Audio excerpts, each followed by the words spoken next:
जय श्री कृष्ण दोस्तों, life style with God में आपका स्वागत है। दोस्तों, आज हम बात करने वाले हैं मोक्षदा एकादशी के बारे में।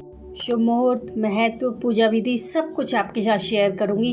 क्योंकि इस दिन गीता जयंती भी मनाई जाती है, तो आपको श्रीमद् भगवद गीता का एक ऐसा उपाय भी बताऊंगी जो आपकी सुख समृद्धि को बढ़ाने में आपकी हेल्प करेगा। और हाँ, अगर आपको बिजनेस में कोई प्रॉब्लम है, आपका बिजनेस नहीं चल रहा है, शॉप नहीं चल रही है, तो आप इस उपाय को कर सकते हैं। बेसिकली इस उपाय से आपका बिजनेस इंक्रीज होगा। तो चलिए ज्यादा देर न करके वीडियो शुरू करते हैं। सबसे पहले जान लेते हैं एकादशी के शुभ मुहूर्त के बारे में। मार्गशीर्ष मास की शुक्ल पक्ष की जो एकादशी होती है उसे मोक्षदा एकादशी के नाम से जाना जाता है। इस बार यह एकादशी 3 दिसंबर दिन शनिवार को पड़ रही है। एकादशी तिथि प्रारंभ हो रही है 3 दिसंबर दिन शनिवार सुबह 5:33 से। एकादशी तिथि का समापन होगा 4 दिसंबर दिन रविवार सुबह 5:34 पर। व्रत के पारण का समय रहेगा 4 दिसंबर दिन रविवार सुबह 6:28 से 8:45 तक। आइए अब जान लेते हैं इसके महत्व के बारे में।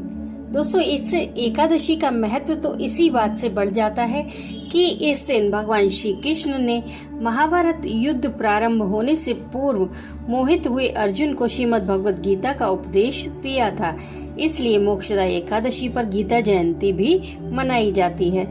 इस व्रत के प्रभाव से मनुष्य के पूर्वजों को मोक्ष की प्राप्ति होती है और उन्हें कर्मों के बंधन से मुक्ति मिलती है। वहीं इस व्रत को करने से मनुष्य के पापों का भी नाश हो जाता है। आइए अब जानते हैं इसकी पूजा विधि के बारे में। दोस्तों, गीता जयंती और मोक्षदा एकादशी पर आप सुबह ब्रह्म मुहूर्त में उठें, अपने व्रत का संकल्प लें, फिर भगवान विष्णु की प्रतिमा के सामने घी का दीप प्रज्वलित कर लें। इस दिन भगवान के दामोदर स्वरूप का और श्रीमद् भगवद गीता का दोनों का धूप, दीप, चंदन, पुष्प इत्यादि से पूजन करें। ऋतु के फल का भोग लगाएं। आप व्रत करते हैं, बहुत अच्छी बात है। अगर नहीं करते हैं तो भी आप चावल का सेवन ना करें। भगवान को तुलसी का भोग लगाएं। दोस्तों, एकादशी के दिन जागरण का बड़ा महत्व है। यदि संभव हो तो रात में जाग कर भगवान के नाम का जाप करें। अगर नहीं जाग सकते हैं तो कम से कम 12 बजे तक जरूर जागकर भगवान के नाम का स्मरण करें।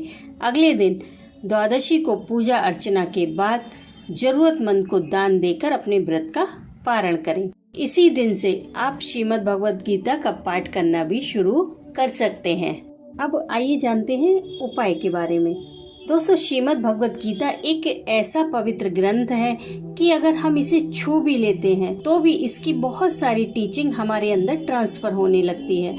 और अगर हम इसे पढ़ते हैं तो हमारी बुरी आदतें कब नष्ट हो गई हमें पता भी नहीं चलता। तो आज मैं आपको श्रीमद् भगवद गीता का ही एक अचूक उपाय बताने वाली हूँ जो हमेशा काम करता है, कभी फेल नहीं होता। दोस्तों, इस उपाय के लिए आपको चाहिए एक श्रीमद् भगवद गीता, एकदम नई। आप छोटी या बड़ी कैसी भी ले सकते हैं, गीता प्रेस से ले लीजिए, बहुत आसानी से मिल जाएगी। इस उपाय को आप सुबह या शाम किसी भी समय कर सकते हैं। आपको एक घी का दीपक जला लेना है।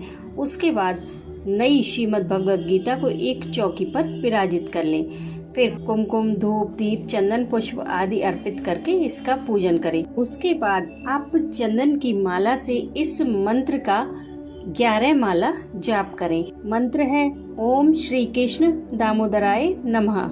उसके बाद श्रीमद् भगवद गीता के 11वें अध्याय का पाठ करें। अंत में गीता जी की कपूर से आरती करें। माखन मिश्री का भोग लगाएं। अब आप 2 बातों का बहुत ध्यान रखें। अगर आप बिजनेस में तरक्की के लिए इस उपाय को कर रहे हैं तो आप वो चीज पूजा में अवश्य रखें जिसका आप बिजनेस कर रहे हैं।